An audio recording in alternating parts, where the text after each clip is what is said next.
ખૂબ સારો દિવસ, બહુ મહામૂલો દિવસ આપણા માટે. આમ તો નરસિંહનું સ્મરણ માત્ર નરસિંહનું એક યાદ માત્ર એક ઝબકારો થાય અને આપણું જીવન ઝળહળી જાય. મનોજ ખંડેરિયા એવું લખે, જે આપણને અહીંયા બેઠા પણ અનુભવાય, કે તળેટી જતા એવું લાગ્યા કરે છે, હજુ ક્યાંક કરતાલ વાગ્યા કરે છે. નરસિંહ એવી કરતાલ વગાડી ગયા કે જેનાથી આપણા જીવન આજે પણ ઝંકૃત છે. નરસિંહનું સમગ્ર જીવન, ભગવાનની લીલા, જે કંઈ પણ એની કસોટી, આ બધું તો બહુ જાણીતું છે. અને આજનો દિવસ પણ કંઈ અજાણ્યો કે એના વિશે કોઈ વિગતે ચર્ચા, અને એ પણ મધુકરભાઈ અને બક્ષી સાહેબે કહ્યું એમ કે નાગરોની વચ્ચે નરસિંહ મહેતાની વાત કરવી એટલે પંડિત રવિશંકરને સિતાર બતાવો અને સચિન તેંડુલકરને બેટ બતાવો એના જેવું થાય. એટલે શું, અને હું તો એવું માનું છું કે નરસિંહ મહેતાનું જીવન એ ચર્ચાનો વિષય નથી. શક્ય હોય તો, અને શક્ય હોય એટલું નરસિંહ જેવું જીવાય, નરસિંહને અનુભવાય અને અનુસરાય, અને ચર્ચાય નહીં.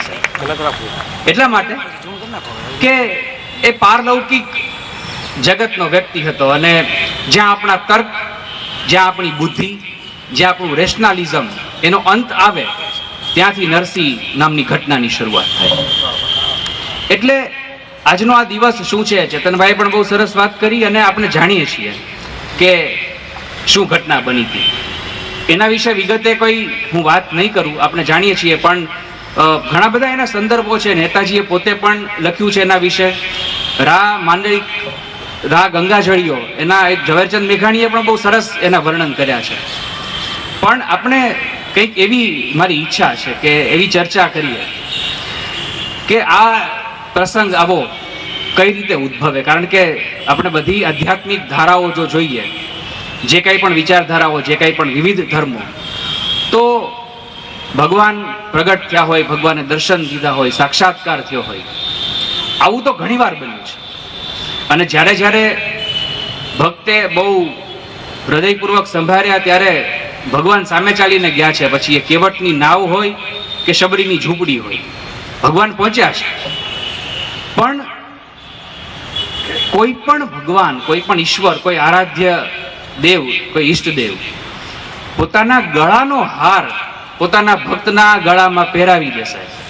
આ બહુ વિરલ, અને કદાચ હું માનું છું કે પૃથ્વી ઉપર એકમાત્ર ઘટના છે કે નરસિંહ મહેતાના ગળામાં એનો હાર. બાકી તો નરસિંહને તો આજીવન, આમ તો આપણે જેમ પેલું વાહનો ઉપર લખ્યું હોય છે ને કે SBI ના સૌજન્યથી, એમ નરસિંહના જીવનમાં જ એવું હતું, દામોદર દાસના સૌજન્યથી. એમ એક એક ઘટના તમે જોવો સાહેબ, તો ભગવાન આવીને ઉભો છે.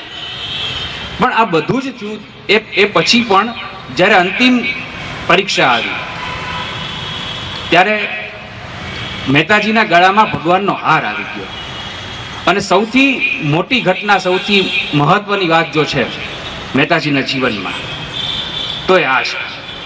એટલે મને એવી વાત કરવાનું મન થાય કે ભક્ત એવું તે શું કરે, અથવા તો ભક્તિની એ ચરમસીમા, એ પરાકાષ્ઠા, એ કઈ હાઈટ કે જ્યારે ઈશ્વર પોતે દોડીને હાર પહેરાવી દે. જેમ વાત થઈ એમ કે બહુ જાણીતી વાત, જાણીતો પ્રસંગ, અને આખું એ વાતાવરણ આજથી 559 વર્ષ પહેલાનું જુનાગઢનું.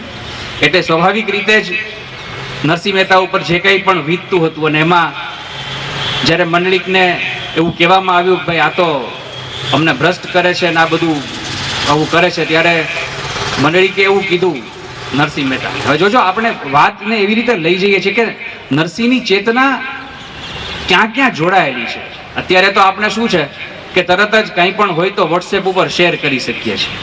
પણ આ વેવલેન્થ જુઓ તમે, આ ફ્રીક્વન્સી ટાવર્સ જોજો.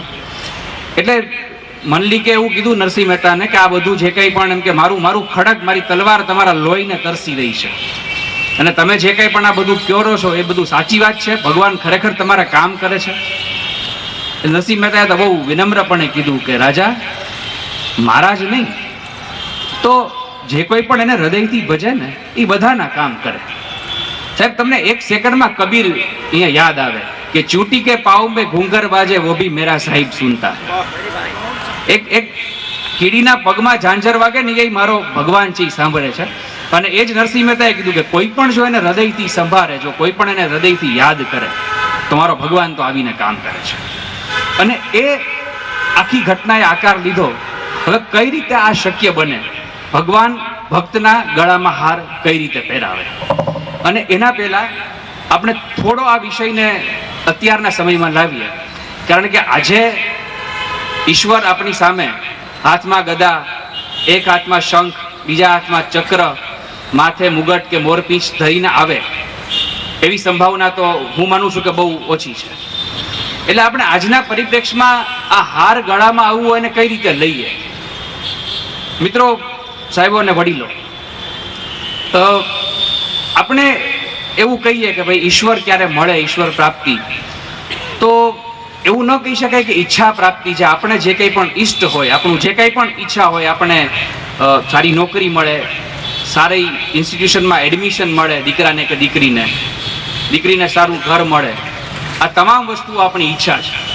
MBA થઈએ, IAS થઈએ, ડોક્ટર થઈએ, પત્રકાર થઈએ, જે કંઈ પણ જીવનમાં જે કંઈ પણ ઈચ્છા છે, જે આપણે જેને મેનેજમેન્ટની ભાષામાં ગોલ સેટિંગ કહીએ, જેને આપણે એવું કહીએ કે મારે તો આ બનવું છે, જે ટાર્ગેટ સેટિંગ કહીએ, એને આપણે એવું ધારી લઈએ કે આપણો ટાર્ગેટ એ આપણું ધ્યેય, આપણું ઈશ્વર છે. તો જીવનમાં એ ધ્યેય પૂર્તિ ક્યારે થાય? નરસિંહ મહેતાનું તો એનું તો જીવનનું ધ્યેય કોઈ સવાલ જ નહોતો, એમ કે એને એકમાત્ર શામળો છે, એકમાત્ર એનું ઘરેણું હતું, જે મીરાબાઈએ કીધું એમ. પણ આ નરસિંહ મહેતાને જો આપણે થોડો વખત આપણા જીવનમાં ને આપણા સાંપ્રત સમયમાં લાવીએ તો ક્યારે ભગવાન હાર પહેરાવે, એટલે કે આપણી ઈચ્છા પ્રાપ્તિ, આપણે જીવનમાં જે કંઈ પણ પ્રાપ્ત કરવું છે એ ક્યારે થઈ શકે? નરસિંહ મહેતાને પ્રાપ્ત કરવી હતી, ઈશ્વરની કૃપા થઈ ગઈ. શંકર ભગવાનને એવું કહ્યું સાહેબ આને કે તમને જે વલ્લભ હોય, જે દુર્લભ તે મને આપો. હવે વિચાર તો કરો, આ માગવાની રીત તો જોવો આ નાગરની. શંકર ભગવાનને પ્રિય તો ઘણું હોય, પણ એને દુર્લભ શું હોય? નરસિંહને જોવી હતી રાસલીલા, અને એને કહ્યું કે તમને જે વલ્લભ પણ હોય, દુર્લભ એ મને આપો. અને શંકર ભગવાન એને રાસલીલા બતાવી. ક્યારે ઈશ્વર હાર પહેરાવે એનો પહેલો જવાબ એ છે. મનોજ ખંડેરિયા ફરી ફરીને જુનાગઢનો કવિ એટલે આપણને સ્મરે. નરસિંહના અને ગિરનારના બહુ સંદર્ભો લીધા છે. મનોજભાઈ એવું કે રાસ તારે નિરખવો હોય જો, રાસ તારે નિરખવો હોય જો, હાથ સળગ્યો કે મશાલ ભૂલી જા. તમે કોઈ પણ કાર્ય કરો ત્યારે તમે એકાકાર થઈ જાઓ, એમાં એકદમ રમમાણ થઈ જાઓ સાહેબ, તમારી જાતને ભૂલી જાઓ. ભાસ્કરભાઈ સામે બેઠા છે, મને એનો એક સરસ મજાનો શેર એક યાદ આવે છે કે જે હાથ બાળે એ નાથ ભાળે. હાથ બાળવો એટલે આપણે આ ઘટનાને સ્થૂળ રીતે લઈએ તો નરસિંહ મહેતા ઉભા હતા, રાધાએ એવું કીધું કે આ એમ કે જે જગતનો એમ કે જે શું કહેવાય કે પૃથ્વીલોકનો માણસ છે, આપણી રાસલીલા જોવી કે કેવી રીતે સંભવ છે? એટલે કૃષ્ણે કીધું તમે થોડીક વાર માટે ટેક ઇટ ઇઝી, તમે જોજો કે કોણ છે. અને પછી જ્યારે એને મશાલ આપી અને એમ મશાલમાં તેલ રેડતા રેડતા ક્યારે પીળામાંથી સફેદ પ્રકાશ થયો. રાસ તારે, એટલે નરસિંહ મહેતાને તો ભાઈ રાસ નિરખવો હતો. એટલે મારે ને તમારે જો કોઈ સિદ્ધિ મેળવવી છે, મારે ને તમારે આપણા ક્ષેત્રમાં કંઈક પ્રાપ્ત કરવું છે, જીવનમાં જો કંઈ મેળવવું છે, તો હાથ સળગ્યો કે મશાલ ભૂલી જાય. જો આપણે હાથની કેર કરીએ, આપણને મશાલ અડે નહીં અને રાસલીલા જોવી છે, આ બે એક સાથે શક્ય નથી. ભોગ આપવો પડે કંઈક પામવા પણ, તો નરસિંહની જેમ કંઈક પ્રાપ્ત થઈ શકે. પણ એવા કયા તત્વો કે જે નરસિંહમાંથી આપણને પ્રાપ્ત થાય? એટલે આ આખી જે ઘટના બનીને પછી જે ગળામાં હાર આવી ગયો ને પછી તો મહેતાજી બહુ ઓછા જુનાગઢમાં રહ્યા હતા એવી વાત છે. મારી દ્રષ્ટિએ 5 વાત એવી છે કે જે આપણને એવી શીખ આપે.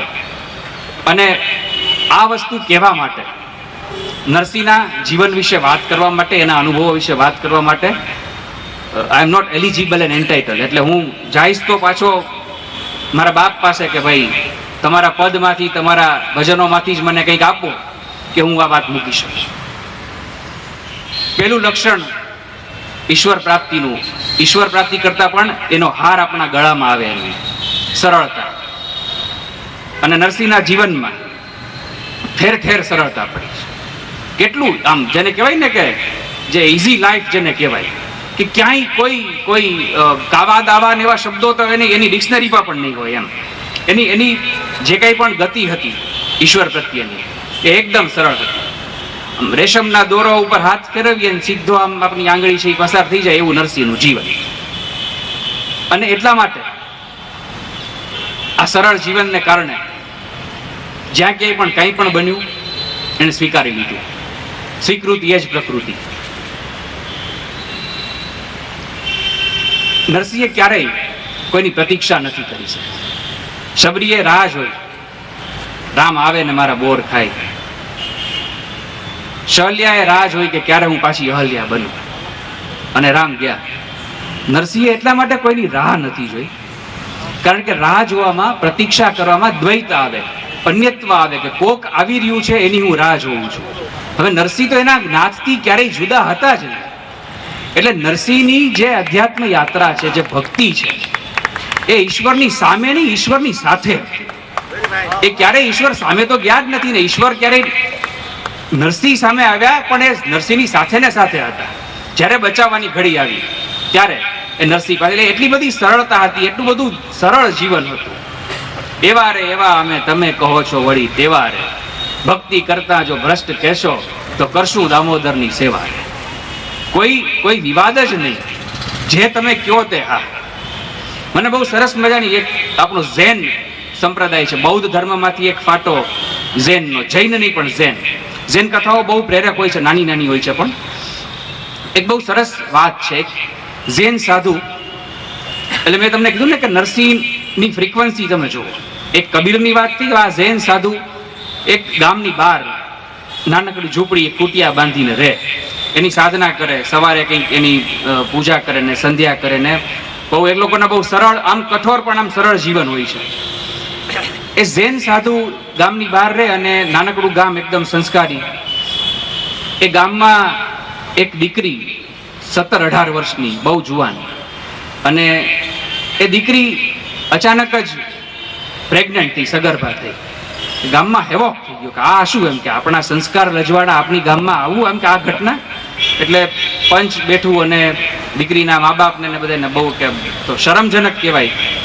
બાપડા ઉભા રહ્યા આમ નીચી મુંડી કરીને. દીકરીને પૂછ્યું શું છે આ બધું. એટલે પેલી બેને એવું કીધું કે ગામની બહાર એમ કે આ સાધુ રહે છે ને ઝૂંપડીમાં, એમ કે આ એનું કુકર્મ ને એનું પાપ છે. ગામમાં તો આખું દેકારો થઈ ગયો કે ચાલો, એટલે હાથમાં જે કંઈ પણ શસ્ત્ર આવ્યું લઈને હલ્લો બોલ્યો ઝૂંપડી ઉપર, ઝૂંપડી તોડી નાખી, સાધુને માર્યા, ખૂબ માર્યા. પછી પેલા ભાઈ ઊભો થયો સાધુ, એટલે એને પૂછ્યું કે ભાઈ એમ કે મારો વાંક શું એમ. એટલે કે અમારા ગામમાં આવી ઘટના બની છે ને એના માટે તમે જવાબદાર છો. એટલે એ જૈન સાધુ એમ કીધું કે ઇઝ ધેટ સો, ઓકે. એ લેફ્ટ, એ ગામમાંથી જતા. થોડા દિવસો ગયા, દીકરીને પેલી બેનને બહુ પસ્તાવો થયો કે એક તો મેં નિર્દોષ ઉપર આરોપ મૂક્યો ને એમાં એ તો સંત હતો. આ કેવડી મોટી મારાથી ભૂલ, કેવડું મોટું પાપ. એક ભૂલ પેલી અને પછી આ ભૂલ. એટલે એને એના ઘરનાને વાત કરી, પંચને બોલાવ્યું અને કીધું કે આ તે દિવસે મેં કીધું તું પણ પેલા સાધુનો કોઈ વાંક નહોતો, એમ કે એ વ્યક્તિ તો બીજી છે ને અત્યારે અહીં નથી ને મારી બહુ ભૂલ થઈ ગઈ. ગામના લોકો કે દીકરીએ તે અમને કેવા પાપમાં પડે, આપણે સાધુને માર્યાની ઝૂંપડી. તો બધા પાછા ગોતવા નીકળ્યા, તો થોડે દૂર રહેતો તો એનું રોજનું જે કંઈ પણ કામ હોય એ કરે. બધા પાછા લઈ આવ્યા કે અમને માફ કરો, અમે અપરાધી, કાંઈ ન સમજ્યા, ન ઓળખ્યા સાચા સંતને, એવું બધું કહીને પ્રસ્થાપિત કર્યા પાછા. એટલે કે થયું શું એમ, તો કે આ જે વાત હતી જુદી હતી, તમે નહીં પણ કોઈ બીજું હતું, એમ કે આ તો અમારી ભૂલ થઈ ગઈ. સાધુએ કીધું is that so, okay. Narsinh મહેતાએ તો જીવનભર આપ્યું, જે ગમે જગતગુરુ દેવ જગદીશને તે તણો ખરખરો પોક. આ ઝેન ચેતના જે છે એ પણ નરસિંહે છે. એટલે જીવનની એટલી બધી સરળતા કે ક્યાંય જ કોઈ વિખવાદ નહીં. ઓ માય ગોડ નામની બહુ સરસ ફિલ્મ આપણે જોઈ પરેશ રાવલની. એમાં એક સરસ સંવાદ છે કે હું ચમત્કાર કરું છું એટલે કૃષ્ણ નથી, હું કૃષ્ણ છું એટલે ચમત્કાર કરું છું. તમે નરસિંહનું જીવન જોઈ લો સાહેબ. નરસિંહ નાચ્યા એટલે એને ભગવાન નથી મળ્યા, તો માઇકલ જેક્સન નહીં મળી જાય. એને ભગવાન મળ્યા ને એટલે નાચ્યા. અને આ ઘડી, આ સાક્ષાત્કાર, આ રાસલીલા દેખાય પછી તાકાત છે કોઈની કે સ્થિર ઉભા રહે? અને છતાં નરસિંહ સ્થિર હતા. અને એટલે આ હારમાળા જયંતિના આવા રૂડા પ્રસંગે આપણને એવું કહેવાનું મન થાય કે નાચતા નાચતા પણ સ્થિર રહે અને સ્થિર રહીને પણ નાચી શકી નરસિંહ મહેતા. આ સરળતા. બીજી વાત, સમતા. દરેક તબક્કે તમે જુઓ, કોઈ કોઈ કોઈ ઘટનામાં ચલિત ન થવું, દરેક વાતની સ્વીકૃતિ, દરેક વાતનો હર્ષ સ્વીકાર, એમ નહીં હર્ષ કે શોક વગર સ્વીકાર. અને અહીંયા નરસિંહ મહેતા એવું કે ભલું થયું ભાંગી જંજાળ, સુખે ભજશું શ્રી ગોપાલ. ત્યાં કબીર એવું કે ભલા હુઆ મેરી મટકી ફૂટ ગઈ, મેં તો પનિયા ભરન સે છૂટી. કેવડી મોટી વાત. આ તો સુફીઝમમાં તો આખી પનિયા ભરન એટલે ડેથની વાત છે કે આપણું આ માટીનું જે શરીર છે, રોજે રોજ એમાં કંઈક આપણે ભરીએ, કંઈક કોઈ કોન્ફ્લિક્ટ, કોઈ ગ્રીવન્સ એ ભરીએ, એની બદલે માટલી જ ફૂટી ગઈ, મેં તો પનિયા ભરન સે છૂટી. રોજ પાણી ભરવું, રોજ જાવું નદીએ, કુએ, તળાવ, એની બદલે ફૂટી ગયું તો આજથી આ જંજાળમાંથી છૂટી ગયા. પણ તમે આ બે ચેતનાને જુઓ તો બે એમ કે છે કે મેં તો પનિયા ભરન સે છૂટી. કબીર એવું કીધું કે મન એસો નિર્મલ ભયો જૈસો ગંગા નીર, પીછે પીછે હરી ફીરે કહે કબીર. આ નરસિંહ એમ કે છે કે વાચ કાચ મન નિશ્ચલ રાખે.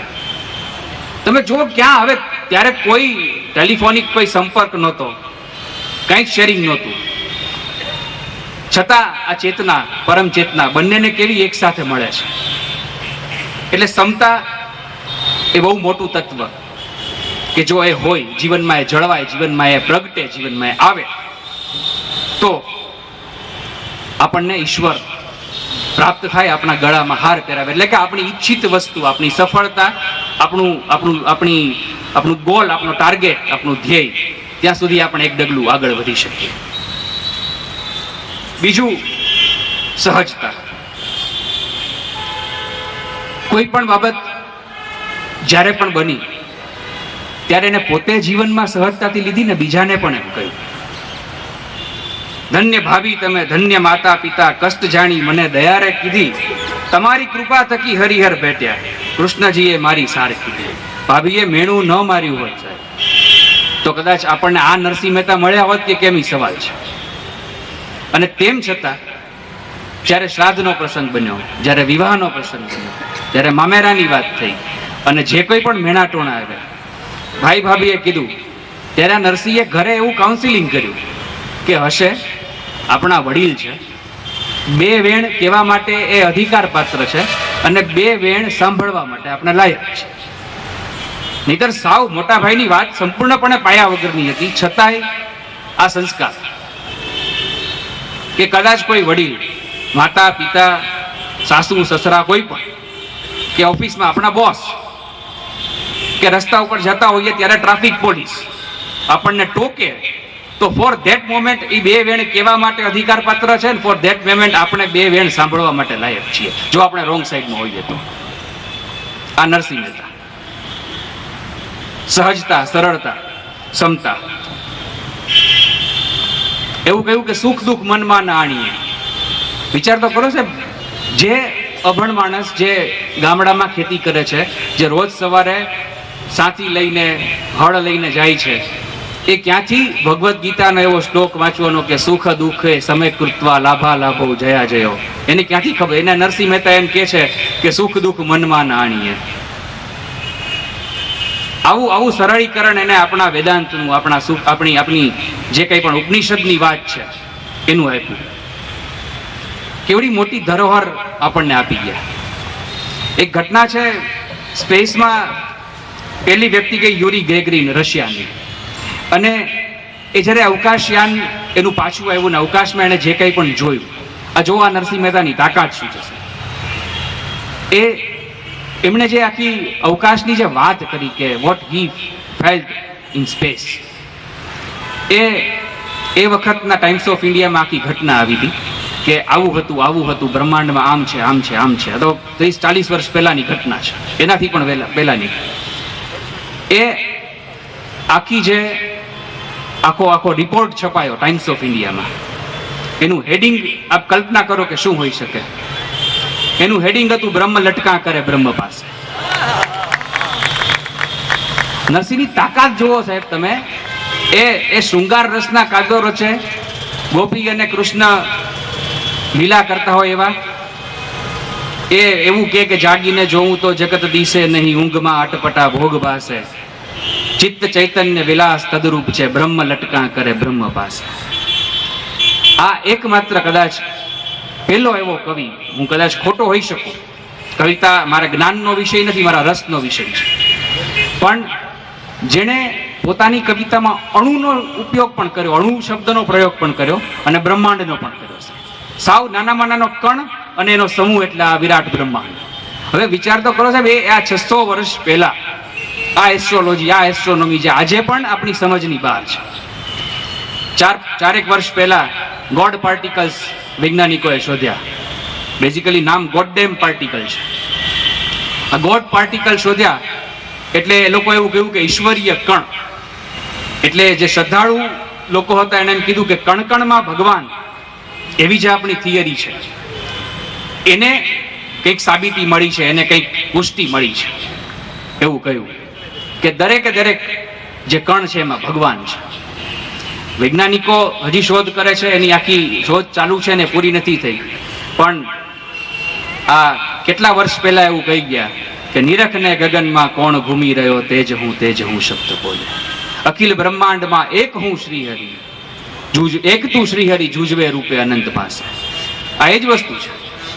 તમે જુઓ, જુજવે રૂપે અનંત પાસે તમને સીધું પિક્ચરના ગીત તરફ લઈ જાય. તું ઇસ તરહ સે મેરી જિંદગી में शामिल है, जहां भी जाऊं ये लगता है तेरी महफिल है. આ નરસિંહ મહેતા કહી ગયા 600 વર્ષ પહેલા. કવિની ચેતના છે સાહેબ, ઝીલી લે. આ નરસિંહ મહેતા આવી રીતે આવું સહજ, આવું સરળ, આવું સમત્વ વાળું જીવન જીવ્યા. ક્યાંય ચલિત નહીં થવાનું. હશે તમે કયો એમ, કોઈ પણ માણસ એને કંઈ પણ કે, કોઈ વિપ્લવ નહીં, કોઈ બળવો, કોઈ પણ આવીને કોઈ મૂર્તિઓ ગોતવા હોય ને કે ક્યાંય નથી તો નરસિંહના ઘરે મોકલો અને જોઈ જાય અને દીકરીના લગ્ન નક્કી થઈ જાય. કોક આવીને હુંડી લખાવી જાય તો હુંડી લખી દે, ત્યાં વટાવાઈ જાય. ભરોસો દ્રઢહીન ચરણન કેરો, એવો ભરોસો. જે કંઈ આપણી તકલીફ માણસ માત્ર, હ્યુમન નેચર, કોઈ પછી પૃથ્વી ઉપર ક્યાંય પણ વસનારો માણસ હોય, હોલેન્ડમાં હોય કે હલેન્ડામાં હોય, એની તકલીફ એ છે આપણે સુખ કોને માનીએ, આપણે ઈશ્વરની કૃપા કોને માનીએ કે મને ગમે, મને ઈચ્છા, મારી ઈચ્છા પૂરી થાય, હું જે ઈચ્છું એ થાય તો ઈશ્વર આપણો હામી, ઈશ્વર આપણો તારણહાર. બાકી તો ભગવાને અમને કંઈ નથી દીધું, બધું જ્યાં બીજે ઠલવાનું એ ઠેલું છે, આપણી ફરિયાદ. આ માણસનો સ્વભાવ છે. સાચું અધ્યાત્મ, સાચી સ્પિરિચ્યુઆલિટી તો એ છે કે મને જે ગમે તે ઈશ્વર આપે એવું નહીં, ઈશ્વર જે આપે એ મને ગમે. અધ્યાત્મ તો ત્યાં છે કે ઈશ્વર જે મને આપે, જે કંઈ પણ થાય છે જીવનમાં, કંઈ પણ બને છે ઈશ્વરની પ્રસાદી. જો રેશનાલિઝમ આપણને આ વસ્તુ માનવા પરમિટ નહીં કરે, તરત જ આપણું મન છે એ બળવો કરશે કે એવું થોડું હોય કંઈ. આપણે રોજ રાત દિવસ પૂજા કરીએ, 9 દિવસ ઉપવાસ કરીએ, શ્રાવણ મહિનાનો સોમવાર કરીએ, અને તોય પાછું આપણને તો એમ કે આવું થાય. પણ એ તો આપણી આ લોકની વાત છે. બાકી સાચું અધ્યાત્મ તો એ કહે છે, જેને સૂફીઓ બિનશરતી શરણાગતિ કહે છે, અનકન્ડિશનલ ડેડિકેશન. અને નરસિંહે જે વાત કરી એ વાત સૂફીઓએ કરી, હો ભી નહીં ઓર હર જા હો તુમ એક ગોરખ ધંધા હો. ક્યાંથી વાત નીકળી. એ ખરેખર બ્રહ્માંડમાં વ્યાપ્ત કવિ. સરળતા, સહજતા, સમત્વ. અને પછી બહુ મહત્વનું તત્વ, બહુ મહત્વનું, કારણ કે મેં તમને કહ્યું કે નરસિંહે કેવી વાતો લખી, ક્યાંથી એ સંદર્ભો, ક્યાંથી કૃષ્ણને કેવી રીતે, અમે વેપારી રામ નામના, અમે વ્યવહારિયા રામ નામના, અહીં વેપારી આવે છે ગામના, એવું એ નરસિંહ લખે. કે પછી એવું લખે કે ભોળી રે ભરવારણ હરીને વેચવા ચાલી, 16 સહસ્ત્ર ગોપીનો વાલો મટુકીમાં કરીને. આ નરસિંહ એવું લખે કે મહિડા મથવાને ઉઠ્યા જશોદા રાણી, વિસામો દેવાને ઉઠ્યા સારંગ પાણી. સારંગ પાણી શબ્દ કોણ વાપરી શકે, કોની તાકાત છે? એ નરસિંહે આટલું બધું લખ્યું, એના વિશે આટલા બધા સંશોધનો થયા અને થાય. યુનિવર્સિટીમાં આજે પણ કામ ચાલુ છે. નરસિંહની કવિતામાં વેદાંત, નરસિંહની કવિતામાં આ, નરસિંહની કવિતામાં વિદ્યાર્થીઓ કામ કરે છે. બહુ સારી વસ્તુ છે. પણ નરસિંહે તો અંતે શું માગ્યું ભગવાન પાસે? શિવ પાસે રાસલીલા માગી. સાહેબ એક વિચાર કરો કે ભગવાન શંકર પાસે જયારે ભગવાને એમ કીધું માગ માગ તું, અથવા તો કૃષ્ણે જયારે રાસલીલા બતાવીને પછી એમ કીધું કે ભક્તરાજ બોલો, ત્યારે નરસિંહ એમ કહી દીધું હોત કે આ જુનાગઢ છે આખું, એના નામનો બધો આખો દસ્તાવેજ છે મારા નામે કરી દો, આમ આજથી માંડીને છેક ગિરનાર સુધીનો, ભગવાન ના પડવાના હતા? આખું નરસિંહનગર નામે થઈ જાય. What he demanded at last, પ્રેમ રસ પાને તું મોરના પીછ ધર, તત્વનું ટૂંપણું તુચ્છ લાગે. આટલું બધું તત્વજ્ઞાન, આટલી બધી વાતો, આટલું બધું જે કંઈ પણ એને મંથન, એ પછી પણ અંતે તો અલ્ટિમેટલી લવ. મને જુનાગઢના એક વધારે એક એવા કવિ રાજેન્દ્ર શુક્લ યાદ આવે. રાજેન્દ્રભાઈએ પણ બહુ ઝીલ્યું છે આ બધું. રાજેન્દ્રભાઈ એવું કહે છે કે શબ્દો રટું સતત, કે રહું માત્ર મૌન ભેર, એક જ થવાનો અર્થ હવે પ્રેમ પ્રેમ પ્રેમ, પ્રેમ રસ પાને તું મોર ના પીછ. રાજેન્દ્રભાઈની આ જ ગઝલનો ભાસ્કરભાઈ બીજો એક બહુ સરસ મજાનો શેર, જે નરસિંહ મહેતાએ આખું જીવન એમાં વિતાવ્યું કે ચિંતા બધી જેણે ધરી દીધી એને દ્વાર.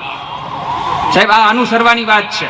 શું કામ? કેવી રીતે ઈશ્વરનો હાર આપણા ગળામાં આવી શકે, ઈશ્વરની કૃપા મારા અને તમારા જેવા સામાન્ય માણસના જીવન ઉપર કેવી રીતે વરસી શકે, એનું આ એક જ પ્રમાણ કે ચિંતા બધી જેણે ધરી દીધી એને દ્વાર, આઠે પહોર એનું કુશળ ક્ષેમ ક્ષેમ ક્ષેમ, શબ્દો રટું સતત કે રહું માત્ર મૌન ભેર, એક જ થવાનો અર્થ હવે પ્રેમ પ્રેમ પ્રેમ. આ નરસિંહે સરળતાથી જીવ્યા, સહજતાથી જીવ્યા, સમતાથી જીવ્યા, અને પછી એને કીધું કે પ્રેમ રસ પાને તું મોરના પીછધર, તત્વનું ટૂંપણું તુચ્છ લાગે. અંતે તો એકબીજાને પ્રેમ કરવાની વાત છે, અંતે તો એકબીજાને ચાહવાની વાત છે. રામાયણ એવું કહે છે સર્વભૂત હિતે રહેતા સબ નર કરહી પરસ્પર પ્રીતિ, એવું તુલસીદાસ કહે છે. આપણો તો આપણા એક એક સંત કવિને આપણે લઈએ ને તો આપણા 7-8 ભવ આપણે કરી જઈએ. મૂળ આપણે પ્રોબ્લેમ એ છે કે આપણે એને એઝ ઇટ ઇઝ જીલવાને બદલે એમાં આપણું બધું ઘણું બધું આપણા તર્કો ને આપણા અર્થઘટનો ને ભાષ્યો ને બધું ઇમ્પોઝ કરીએ છીએ. પણ તેમ છતાં આની કોઈ સરખામણી ન હોય. ને તો આખો યુગ એવો હતો, ત્યાં બંગાળમાં ચૈતન્ય મહાપ્રભુએ આખી એક ચેતના ઝીલી, અહીંયા નરસિંહ, ત્યાં કબીર, ત્યાં મીરા.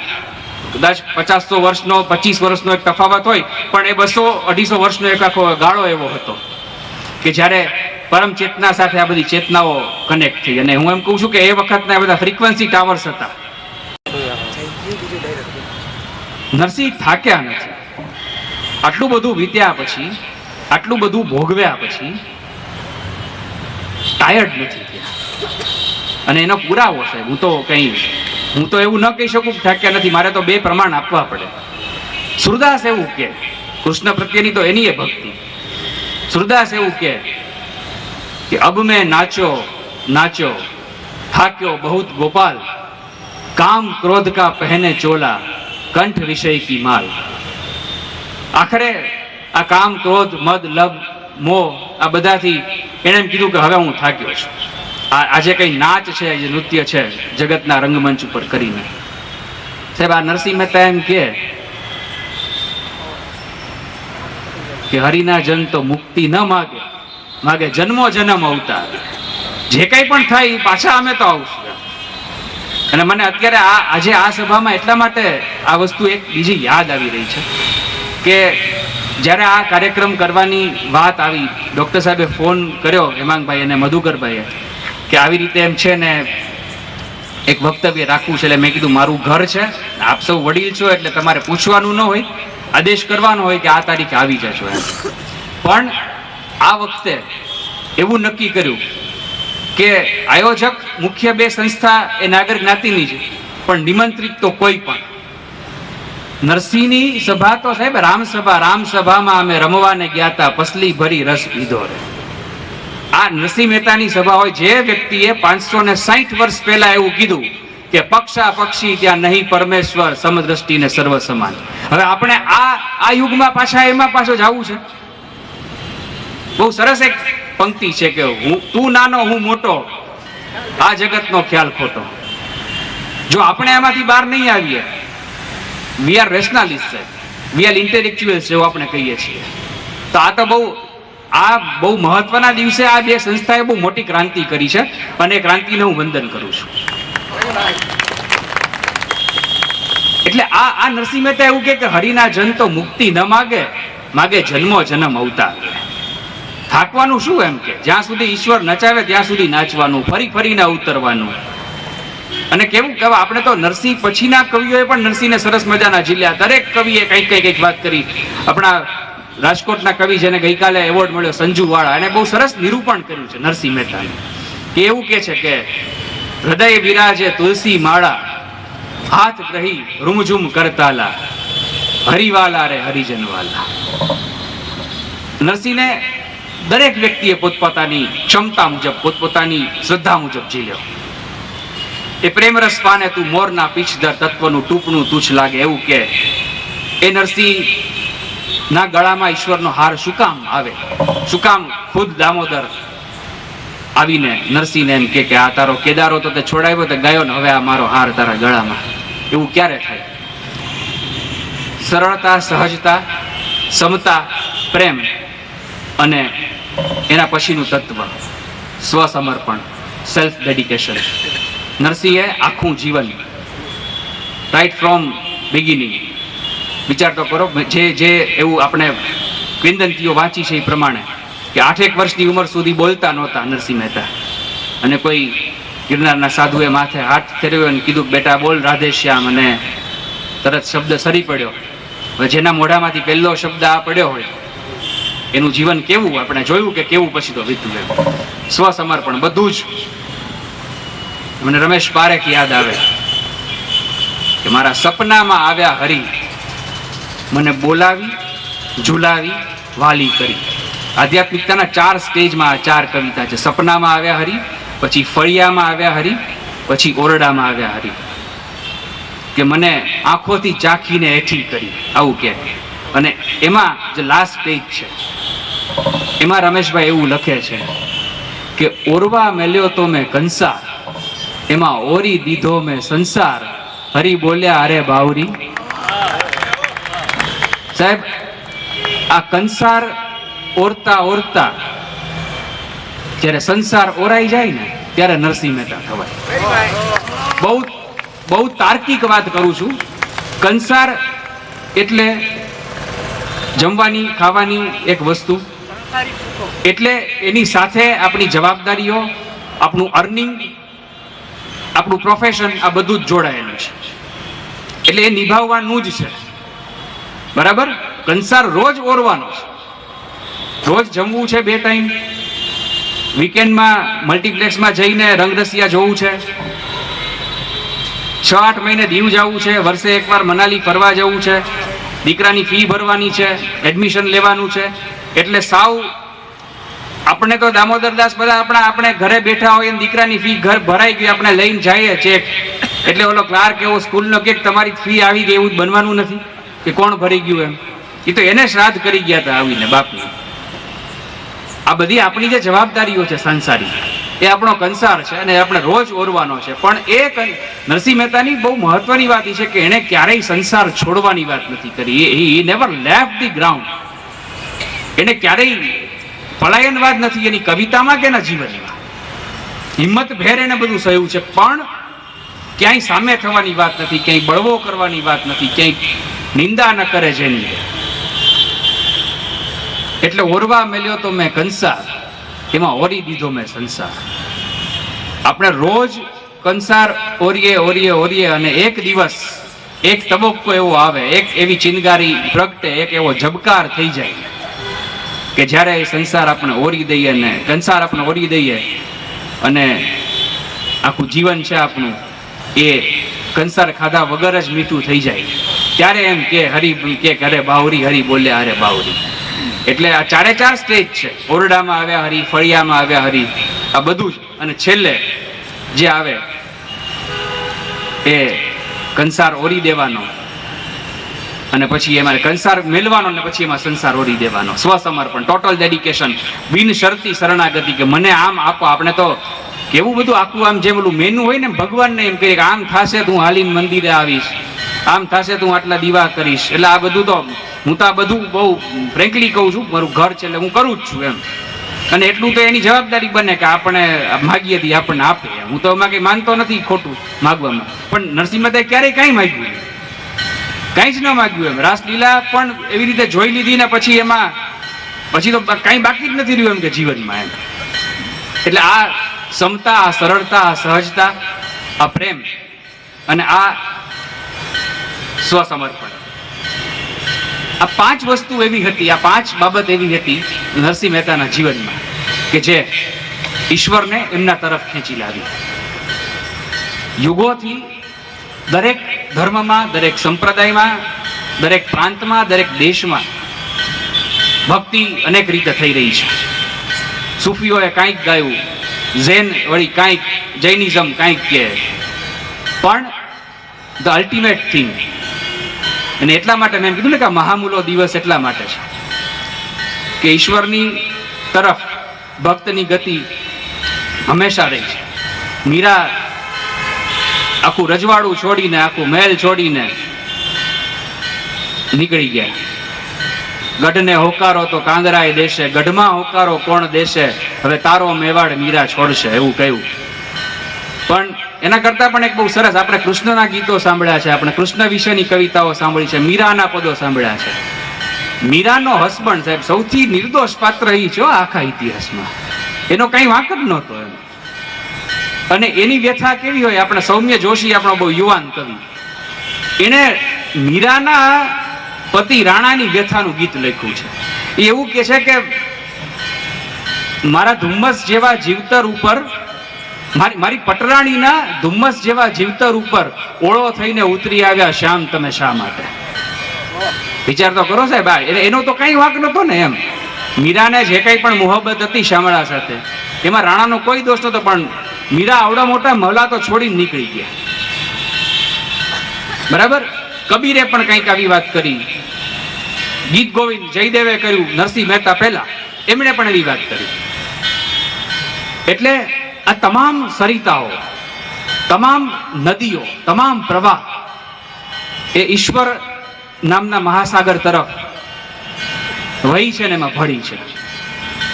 આજનો આ દિવસ માગસર સુદ સાતમ, જે લખ્યું છે એ પ્રમાણે સોમવાર હતો, એ દિવસે એ એટલા માટે મહત્વનો છે સાહેબ કે નદીઓ તો હંમેશા, મને ચલન માત્રીનો શેર યાદ આવે કે કેવા શુકનમાં પર્વતે આપી હશે વિદાય, કેવા શુકનમાં પર્વતે આપી હશે વિદાય, નિજ ઘરથી નીકળી નદી પાછી વળી નથી.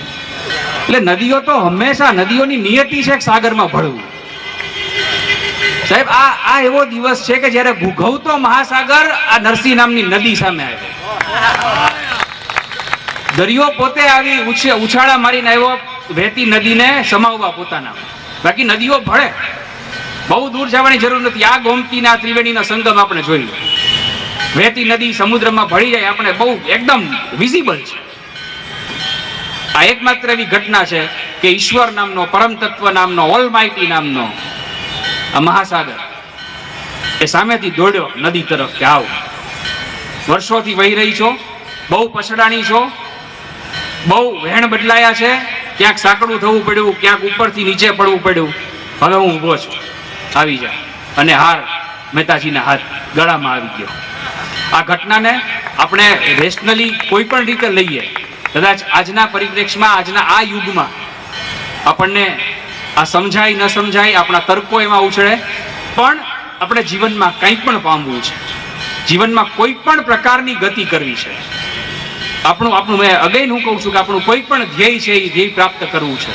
જો આપણું જીવન સરળ હશે, આપણું જીવન સહજ હશે, એટલે કે કંઈ પણ બને, આપણી યાત્રા ચાલુ રહેવી જરૂરી છે, બરાબર, અટકવાની વાત નથી. પણ જો કંઈ પણ બને આ આગળ વધતા વધતા, તો એ સ્વીકારવાની તૈયારી. આપણો ચિંતવ્યો અર્થ કંઈ નવસરે, આ માનસિકતા સતત લઈને જીવવું. હરિવંશરાય બચ્ચન આ વસ્તુને કહે છે આટલા વર્ષો પછી. અને એ પાછું અમિતાભ બોલે એટલે કેવી મજા આવે. અમિતાભ એના પપ્પાને કોટ કરીને એવું કહે कि बाबूजी कहा करते थे अपने मन का हो तो अच्छा और ना हो तो और भी अच्छा, तो क्योंकि तो फिर वो ईश्वर के मन का होता है. आ जे गमे जगत गुरु देव जगदीश ने मोरारी बापू એવું કહે છે કે આપણું ધાર્યું થાય તો હરી કૃપા અને ન થાય તો હરી ઈચ્છા. આ ચેતના આખી આજ સુધી જીલાતી આવી છે. એટલે આપણે ક્યાંય પણ હોઈએ, આપણે કંઈ પણ કામ કરતા હોઈએ, એટલે આપણી જ વાત કરું તો આપણે તો મોટા ભાગે નોકરી જ કરતા હોઈએ.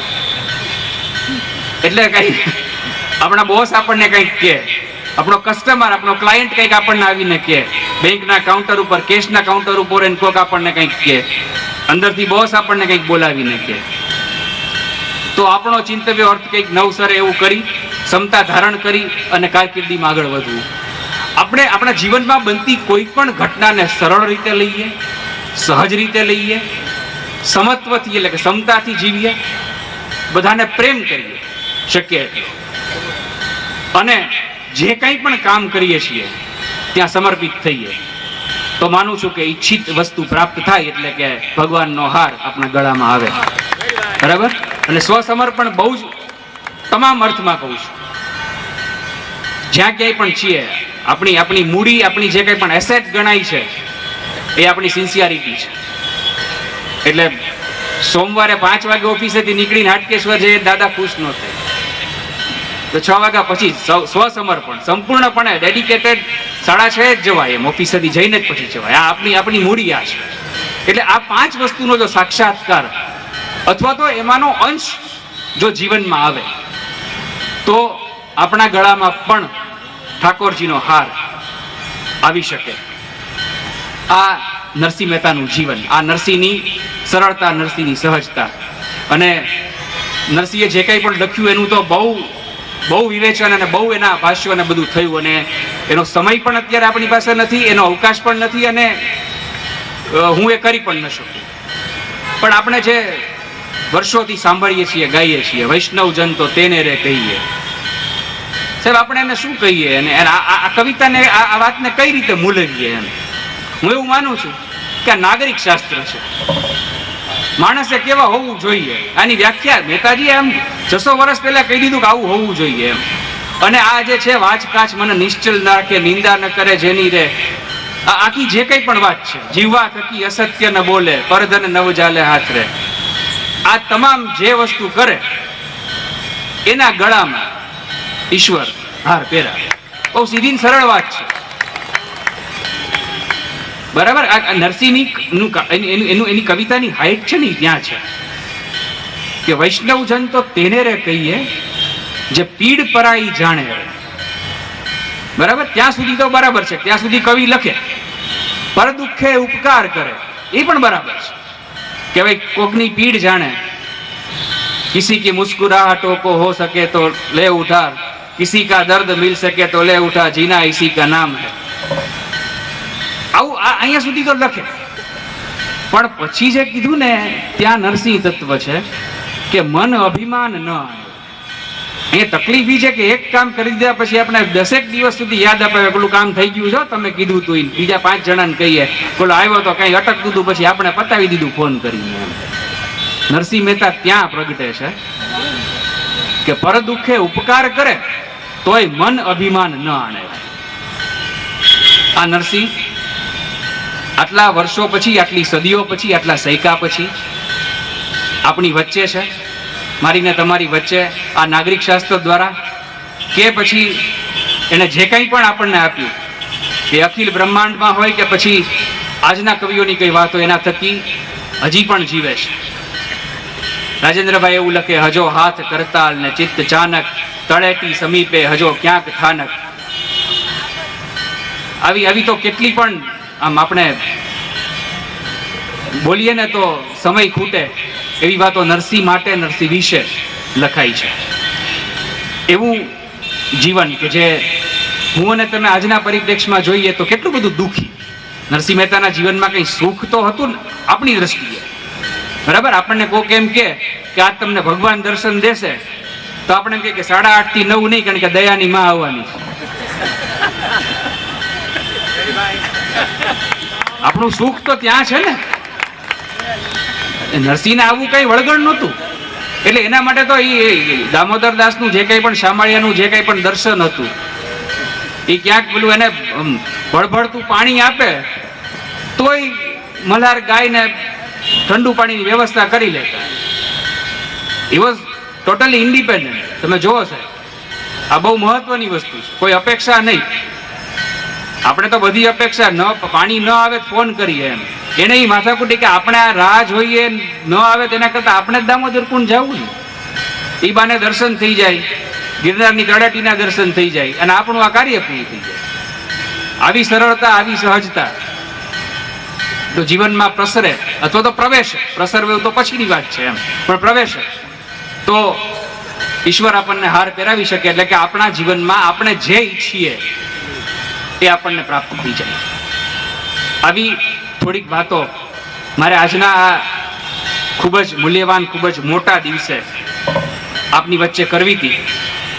થોડો વધારે સમય લીધો હોય તો આઈ એમ સોરી, પણ હજી કેટલીક એવી વાતો મને કરવાનું મન થાય છે કે શું કામ આ આખી આપણે નરસિંહ મહેતાને જે કંઈ પણ જે ચેતનાઓ મેં તમને કીધું કે ક્યાંક કબીર એને સ્પર્શે, ક્યાંક સુરદાસ આવે, ક્યાંક મીરા આવે, તો ક્યાંક આજે રમેશ પારેખ અને મનોજ કંડેરિયા એને ઝીલતા આપણને સંભળાય અને વંચાય. એ કઈ રીતે આખું શક્ય બને એમ. છાંદોગ્ય ઉપનિષદમાં એ વાત કરી છે. ઉપનિષદ એવું કહે છે કે મૃત્તિકા એથી એવમ સંદીપ. એ નરસિંહ મહેતાએ કીધું કે અંતે તો હેમનું હેમ હોય. જે મેં ગોડેમ પાર્ટિકલની વાત કરી, એમાં ઈશ્વરીય કણકણમાં ભગવાન. આવી વાત કરી તો રાજેન્દ્રભાઈ અગેન કે આ સૃષ્ટિ ઉત્પત્તિની ગઝલ કેવી રીતે આ સૃષ્ટિનું ઉદ્ભવ થયો, કે ઈચ્છાની આપ મેળે એને દડી ઉછાળી. ઈશ્વરની વાત છે કે એને ઈચ્છા થઈ કે ઈચ્છાની આપ મેળે એને દડી ઉછાળી. બહુ એકલો હતો એને આપવી દીતાળી, અને એને સૃષ્ટિનું સર્જન કર્યું. અને એ બિગ બેંગ થિયરી જે આખી આવી ને બહુ મોટો વિસ્ફોટ થયો, અને એ પછી જ આખું આ બ્રહ્માંડ અસ્તિત્વમાં આવ્યું. વિજ્ઞાન અને ભૌતિક વિજ્ઞાન એવા સંદર્ભો, જે લોકો ફિઝિક્સમાં કામ કરતા હશે અથવા ભણ્યા હશે એને ખબર હશે કે ઇલેક્ટ્રોન અને પ્રોટોન અને ન્યુટ્રોન નાખી જે થિયરી છે સાહેબ, આ આપણને નરસિંહ મહેતાએ 550 વર્ષ પહેલા, 600 વર્ષ પહેલા આવું સમજાવ્યું. આ જે કંઈ પણ રાસલીલા છે એ સ્થૂળ રીતે મને ને તમને જે ભણાવવામાં આવ્યું છે, જે આપણને વંચાવવામાં આવ્યું છે, જે કહેવામાં આવ્યું છે, એ તો એ છે કે નરસિંહ મહેતા ઉભા રહ્યા અને રાસલીલા જોયા. એક કૃષ્ણ, એની બાજુમાં બે ગોપી. આ આખી કોસ્મિક લીલા છે સાહેબ. ઇલેક્ટ્રોન અને પ્રોટોન અને ન્યુટ્રોન, આ જે કંઈ પણ આ કણ જે છે, આ ભૌતિક શાસ્ત્ર, E is equal to mc square, એવું આઈન્સ્ટાઈને અડધી પોણી સદી પહેલા જ્યારે પણ કીધું ત્યારે એમ. આખી વસ્તુ ક્યાંથી આવી છે? મહાભારતમાં પેલું જે બહુ મહત્વનો તબક્કો આવ્યો અને કુરુક્ષેત્રમાં સામસામા બધા આવી ગયા, અને અચાનક અર્જુન નામના એક યુવાનને એમ થઈ ગયું કે યાર આ તો બધા મારા કઝિન્સ છે, આ મારા કાકા છે, અને આની હારે હું રમ્યો તો, આની હારે હું ફરવા જતો હતો, હવે આને કેમ મારવા? અને જ્યારે એને એવું કીધું કે હું આ નહીં કરી શકું, આપણે જેને સાયકિયાટ્રિક પરિભાષામાં ડિપ્રેસિવ ડિસઓર્ડર કહીએ, એમાં અર્જુન આવી ગયો. અને ત્યારે જે કંઈ પણ આ 18 અધ્યાય સંભળાવવામાં આવ્યા સાહેબ, કોઈને એવો પ્રશ્ન થયો કે આ કૃષ્ણ ભગવાન અર્જુનને એવું કીધું કે સુખ દુઃખે સમય કૃત્વા, અને પછી આ જે કંઈ પણ ભગવદ્ ગીતાના જે બધા શ્લોક કીધા, 18 અધ્યાય કીધા, બધા ભક્તિ યોગ ને સાંખ્ય યોગ ને બધું કીધું, વિરાટ દર્શન કરાવ્યું.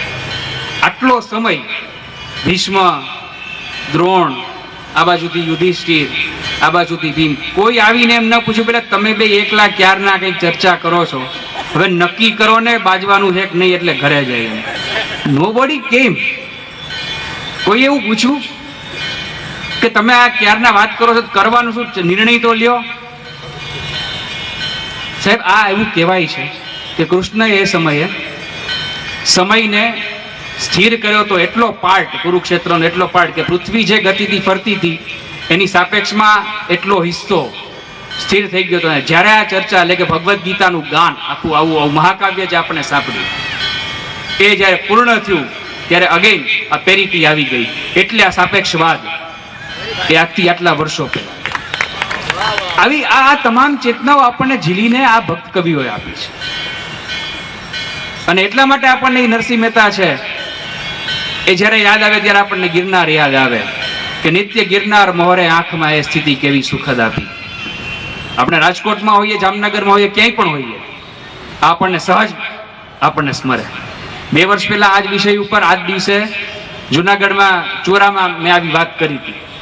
અને ત્યારે મેં એવું કીધું હતું કે કેમેરો 1 મિનિટ માટે બંધ કરો તો હું એક વાત કહું કે આ નરસિંહ મહેતાનો ચોરો એ આપણું 557 વર્ષ જૂનું ખોડલધામ છે. આટલી સદીઓથી કેવી કેવી વાત લઈને આ કવિ આપણી વચ્ચે આવ્યો. ક્યાંક એને આખું આમ અને એક એક કાવ્ય એક વાતની અંદર છે ને સાહેબ બહુ ઊંડી ફિલોસોફી પડી છે. જળ કમળ છાંડી જાને બાળા સ્વામી અમારો જાગશે. સિમ્પલ બહુ મજા આવે એવું કાવ્ય છે. આમ તો તમને કહું કે આની ઉપર આખી એક્શન ફિલ્મ થઈ, એનિમેશન તો થઈ જ શકે એમ કે આમ 4-5 નાગણી હોય ને પછી વિનંતી કરતી હોય ને પછી ઓલું છોટા ભીમ જેવો એક કૃષ્ણ છે એ નાગને વારંવાર મારે રાખે તો મજા આવે છોકરાઓને. સાહેબ આ કુંડલીની જાગૃત કરવાના અલગ અલગ સ્ટેજ. સ્વામી અમારો જાગશે તને મારશે. કોને મારશે? આ કોને મારવાની વાત હતી? કયો સ્વામી હતો? આપણી અંદરથી એક એવું તત્વ જાગે જે આપણા આસુરી તત્વનો નાશ કરે.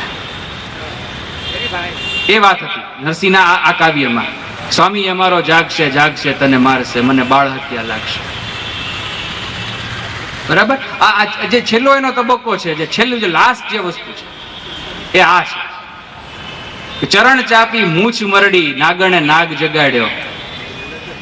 આ જે સાધનાનો જે લોકો યોગીઓ છે જે વિવિધ પ્રકારે સાધના કરે છે એની અંતિમ અવસ્થા આ હોય. પછી જગતની કોઈ પીડા, જગતનો કોઈ હર્ષ, જગતનો કોઈ શોખ એને લાગે નહીં. એ અવસ્થા સુધીની આખી યાત્રા. અને એ ગેડી દડો, એ યમુના. નહીતર કૃષ્ણ માટે કઈ એવું જો જે કૃષ્ણ આવી લીલાઓ કરી શકતા હોય સાહેબ, ક્યાંયથી ચીર પૂરી શકતા હોય, ક્યાંયથી આવા અસુરોના વધ કરી શકતા હોય, એને અંદર જવું પડે યમુનામાં. જો આજે આપણે રિમોટથી બધું એક્સેસ કરી શકતા હોઈએ તો કૃષ્ણ છે એ આમ કરે દડો બહાર ના આવી જાય છે. શું કામ જવું પડે? એટલે આ આપણા જીવનની યમુના નદીમાં આપણા ગ્રીવન્સીસ એટલે કે આપણા પૂર્વગ્રહો, આપણા વાંધા વચકાર, આપણી જે કંઈ પણ મેલાશ એનો કાળી નાગ પડ્યો છે. અને જો કૃષ્ણ અંદર પડશે તો એ કાળી નાગનો નાશ થશે. નરસિંહ મહેતાની એક વાત છેલ્લી ને પછી હું મારી વાત છે પૂરી કરું. એ બહુ સરસ ભજન મહેતાજીનું છે કે નાનું સરખું ગોકળિયું મારે વિઠ્ઠલે વૈકુંઠ કીધું રે, બ્રહ્માદિકને સ્વપ્ને ના આવે આહિરને દર્શન દીધું રે. હવે આ બહુ શબ્દોમાં સરસ રીતે સહજ રીતે સમજાય એવી વાત છે કે નાનું સરખું ગોકળિયું એટલે નાનું ગોકુળ હતું ને એમાં વિઠ્ઠલ પધાર્યા એટલે વૈકુંઠ થઈ ગયું. બહુ મોટી વાત પડી છે સાહેબ કે આપણું આ જીવન છે ને એ ગોકુળ છે. એટલે એમાં ગાય હોય, ગાયને રિલેટેડ જે કંઈ પણ, એટલે આમ તો રાજકોટ તો છે જ એમ એવું ગોકુળ, એમ રોજ અનુભવીએ છીએ મોટું સરખું ગોકુળ્યું એમ. એટલે આ આપણું જીવન છે એ એક નાનું સરખું ગોકુળિયું છે. એમાં ગાય છે, એમાં સરસ મજાની ક્યાંક કોઈ આપણી લાગણીઓની ભીની એવી યમુના નદી વહી રહી છે, એમાં કદમ વૃક્ષો છે. અને એ ગોકુળ તો ગોકુળ છે જ, પણ એ વૈકુંઠ ક્યારે બને? તો કે નાનું સરખું ગોકુળિયું મારે વિઠ્ઠલે, જો વિઠ્ઠલનો પ્રવેશ આપણા જીવનમાં, જો વિઠ્ઠલનો પ્રવેશ આપણા વિચારમાં, જો વિઠ્ઠલનો પ્રવેશ આપણા વર્તનમાં થાય તો આપણું આ ગોકુળ જેવું જીવન વૈકુંઠ જેવું બને. અહીંયા ને અહીંયા એમાં ક્યાંય કોઈ સ્વર્ગ ને નરક ને બધું એ શાસ્ત્રોમાં જે કંઈ છે એને હું ચેલેન્જ ન કરી શકું, પણ મને સૂફી મહિલા સંત રાબિયા અચાનક આ રીતે સ્મરે. રાબિયા જેમ સૂફી સંતો બુલ્લે શાહ અને આપણા કેવા રૂમી ને બધા હતા, એમ Rabia she was a lady saint સૂફી. અને રાબિયા તો એની અવસ્થા તમે જુઓ ને તો ક્યારેક આમ બહાર બેઠી એકદમ રડતી હોય, એમ કે કોઈક પૂછે તને શું થયું, તો કે બસ મને બીક લાગે છે કે અલ્લાહ મને એનાથી અળગી ન કરી નાખે. એમ આવી અવસ્થામાં તમને એમ લાગે કે આમ અર્ધ પાગલ પૂર્ણ પાગલ અવસ્થામાં રાબિયા બેઠી હોય. એ રાબિયા એક દિવસ એક હાથમાં મશાલ અને એક હાથમાં પાણી ભરેલી ડોલ લઈને ભર બજારે નીકળી પડી, દોડતી. રોકી કે ભાઈ શું છે આ બધું, એમ ક્યાં જશે? તો કે જેટલા સ્વર્ગના સુખો છે ને એ બધાને મારે સળગાવી દેવા છે અને નરકની આગ છે ને મારે ઠારી નાખવી છે. આ સમત્વ છે. નરસિંહ મહેતાએ જે મેં કીધું ને કે અહીંયા એમ કે ભાઈ હરિનાજન તો મુક્તિ ન માગે, એટલે જીવનમાં જ વૈકુંઠ જે છે, સ્વર્ગ છે, એ જીવનમાં આપણા ગોકુળમાં જ વૈકુંઠ છે, પણ શરત એ છે કે વિઠ્ઠલનો એમાં પ્રવેશ થાય. એટલે નાનું સરખું ગોકુળિયું મારે વિઠ્ઠલે વૈકુંઠ કીધું રે. એ વિઠ્ઠલનો પ્રવેશ ગોકુળમાં આપણા જીવનમાં કઈ રીતે થઈ શકે? એ વિઠ્ઠલનો પ્રવેશ એટલે કે આપણા ગળામાં, આપણા જીવનમાં દામોદર રઈનો, ભગવાનનો, કાળિયા ઠાકોરનો, શામળિયાનો, કૃષ્ણનો હાર કઈ રીતે આવી શકે? તો એ વાત સરળતા, સહજતા, સમતા, પ્રેમ અને સ્વસમર્પણ. આટલી આ વાત નરસિંહ મહેતાના ચરણોમાં અર્પણ, એમની ચેતનાને વંદન.